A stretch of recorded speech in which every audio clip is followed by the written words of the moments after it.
Make sure to subscribe to his channel and like his videos. The link is in the description below. I end this episode. News Now Yorkshire is flying a drone outside a police station when a sergeant chooses force over facts. She claims he swore at her, a claim the footage doesn't support, and instead of addressing it directly, she brings in other officers to act on the allegation. From that moment, the threat of arrest is used to pressure him into giving his details, not to respond to any real offense. This becomes policing by allegation, not by evidence, and it only runs one way.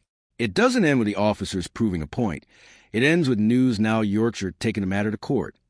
When a sergeant sets the tone with a false claim, the consequences are inevitable. I've been told by a fellow officer that you've been verbally abusive in a public place, which would be a Section 4A public order. I have it all recorded, officer. That's fine. Please, she's officer. lied to you. Now you've threatened me with arrest, which has now made me have to give my details. So I will have to make a call to my... They approach him already running with a story that he swore at the sergeant, treating it as if it's fact. News Now Yorkshire doesn't get dragged into endless debate. He points straight to his body-worn camera, showing exactly why independent recording exists. That matters because it immediately exposes the imbalance.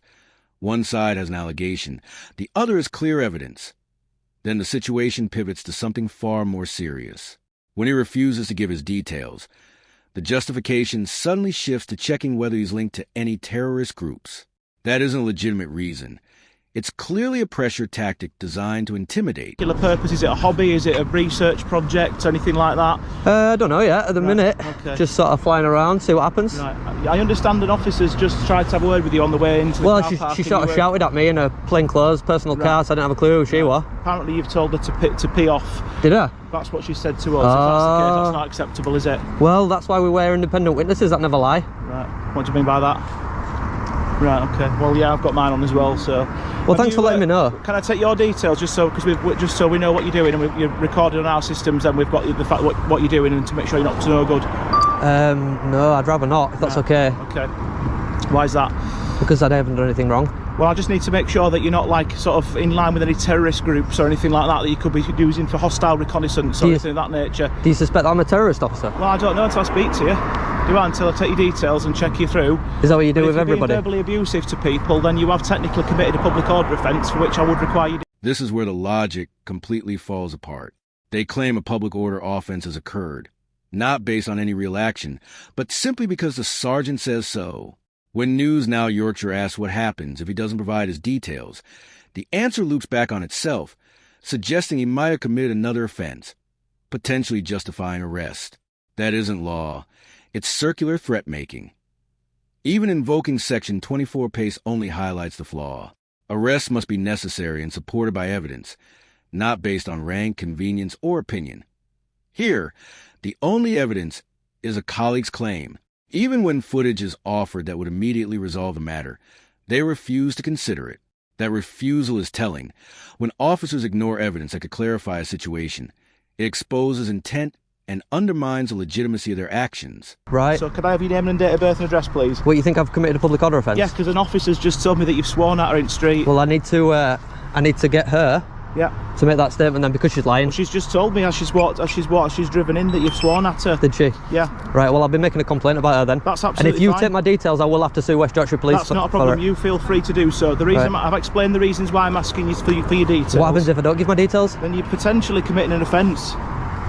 Well, It's a lot easier if you do, isn't it? Yeah, I don't want to give my details. Okay. I will if you tell me that I'll be arrested if I don't. Well, potentially you may be, yeah.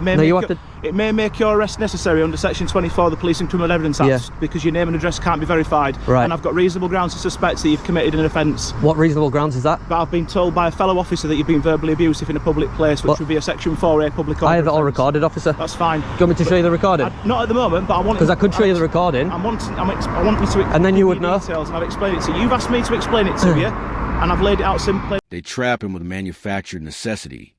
If we can't identify you, we'll arrest you to do so. That's not how arrest powers work. It's officers deciding they want his details and using arrest as a tool to get them. Arrest cannot exist simply to force cooperation, and it certainly can't rely on a single untested suspicion at this point. The so-called reasonable grounds aren't reasonable.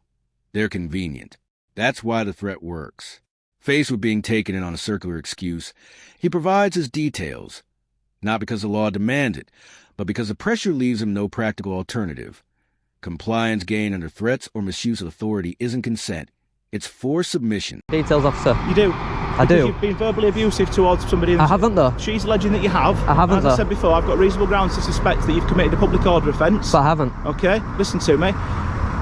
Because of that nature, that's why I require your details. And right. as I've explained to you, if you don't give me your name and address, and can't verify who you are, it may make your arrest necessary in order to ascertain those details. Will you arrest me if I don't? I'm not saying I definitely will, but I'm saying it may make your arrest necessary. Am I being detained right now? At the moment, because I need your details. Yeah, I'm being detained. Potentially, if you don't give me your details, you may be arrested as well. No, I just want to check if I'm being detained right now. I understand why you can't just give me your details. I'd rather not. That's right. the point. But I'm asking you to. If I have to by law, then I will. You do have to by law, yeah. Okay, and what section of law says I have to? I'm telling you that because you committed an offence. I haven't, though. I suspect that you have. You suspect that I have? I suspect that you have. Okay. I only need reasonable grounds to suspect.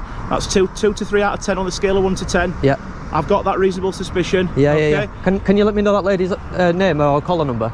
She's a sergeant who was off duty at the time, coming into work for whatever reason. I don't know why. Because she's a police officer. lied to you. Now you threatened me with arrest, which has now made me have to give my details. So I will have to make a call to my solicitor. Yeah, that's absolutely fine. Yeah. The officer keeps hiding behind a word potentially. Potentially an offense. Potentially Section 4A. That word is doing all the work because there's nothing concrete. Section 4A isn't triggered by a vague maybe. It requires clear intent and real impact, not speculation. What makes it worse is how the section keeps shifting. One moment it's one power, the next it's another. That isn't careful application. It's scrambling. If a genuine offense existed, the section wouldn't keep moving around. And none of these thrown around powers suddenly give a right to his personal details. Auditor, just That's so you know. fine. If you want to make a complaint, yeah, I will be making a complaint straight away. Yeah, that's definitely, not a problem. definitely. I haven't got Is that any what she issue with actually said to you? I told her to pee off. As I drove out of the gate, she was driving in, and she said, "Will I have a word with it with you?" Yeah. Because she'd spoken to you, and you told her to. I'm not going to say the full word. Yeah, but yeah, pee yeah. off. You understand what I mean by that? I understand what you're saying, but she's lying to you. You know that, don't you? Well, if she's lying to me, she's lying to me. If it's on your camera, then you've got grounds for a complaint. Yeah, 100%. Yeah, but I'm not lying to you. I can only go about. You know, last time this happened, I got £1,000 for it. You know. Right. Yeah, that was at Humberside though. What was that? What was that in relation to though? Because someone said I was committing antisocial behaviour, so the officer unlawfully used Section 50 of the Police Reform Act to gain my details, just like you've unlawfully used Section 5 to gain my details. Okay. And then they offered me £1,000 for my trouble. I haven't used Section 5. Oh, what did you use? You've potentially committed an offence under Section 4A of the Public Order Act. Oh, okay. Section 4A. Yeah. And that requires me to give my details. It doesn't require you to give your details. You just told me it did. What I'm saying, no, you're twisting my word. This is where any claim of fairness completely disappears. He repeatedly offers the simplest way to resolve the situation. Just watch the footage, but they refuse. One officer even admits she's relying solely on what she's been told. That isn't assessment. It's blind acceptance. His explanation isn't compared to the evidence. It's ignored. They choose hearsay over real-time footage, protecting a version of events they don't want questioned. Then, only after taking his details, the video suddenly becomes important. That timing says it all. If the footage truly mattered, it would have been reviewed first. Watching it last isn't investigation. It's damage control. Because I've got reasonable grounds to suspect that you've committed an offence. Yeah. If you don't give me your details, it may make your arrest necessary under Section 24 of PACE. Oh, okay. Because your name and address cannot be verified. Right. And I suspect that you've committed an offence. Well, that's the full explanation. Thank you for that. That's what I said to you the first time. Well, I didn't get that explanation, so maybe you didn't explain it properly, and maybe I didn't understand. Well, you understand it now, though. I do, 100%. Yeah, yes. I can't believe she lied to you, and she's a sergeant. She's going around lying to you guys. Do you want me to show you the video? No. Is it because you know that she's lying? I don't know that she's lying. I think you know. Okay. I think you know. I think you do know. We're literally just going off what we've been told. Yeah, what you've been told is a lie, though, is what I'm saying. I could show you the video now and show you that she's lying. What do you guys reckon? Your personal opinion? My personal opinion doesn't matter. I don't work. My personal opinion has to stay at home when I come to work. Well, use your detective skills then. What do you think? This is what I'm doing. Yeah. Speaking to you. Well, yeah, I could have showed you the video. To find out your version of events. No, what you're doing is getting my details unlawfully. Okay. I'm not. I've already explained to you the reason why. I could have showed you the video, and then you would have no reason to get my details. If you're happy to show me the video, I'm happy to watch it. It's not a problem. Well, there's no point now because you've already given my details. The moment they get his details, the entire situation collapses. No offense is pursued, no further action is taken, and interest suddenly disappears. Everything they've been citing, public order, terrorism, legal sections, vanishes instantly. That's no coincidence. If any of those claims truly mattered, they wouldn't be dropped the moment the paperwork is completed. This interaction was never about resolving an issue. It was about getting his details. Once that box was ticked, there was nothing left to do. All the legal language, the threats, the sections cited, they weren't a pathway to justice. They were simply a tactic. I won't get my £1,000. You've offered to show me the video, then that's fine. Yeah. You see that your sergeant's a liar. Well, show me it if you want to show me it. I'm not bothered. Am I being detained? No, you're free to go. Thank you for giving me your details. Just be careful where you're flying it. No, I won't. Obviously, bear in mind that side of the gate and the fence is private property. Oh, no, I've already been over there. Right, okay. Yeah, I'm going to go over again. Right, okay. Yeah.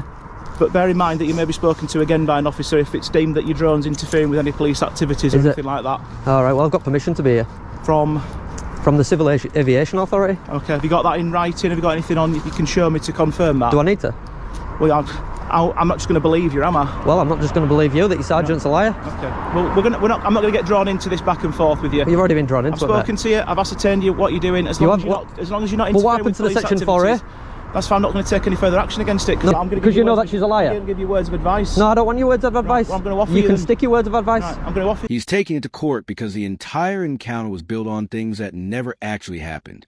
A sergeant claimed he swore. He didn't. Other officers repeated it without checking the footage. And arrest threats were used just to extract his details. Once they got what they wanted, everything else vanished. That's not a simple disagreement. It's clear misuse of power. When officers treat a story as enough and evidence as optional, the only place to address it is in court.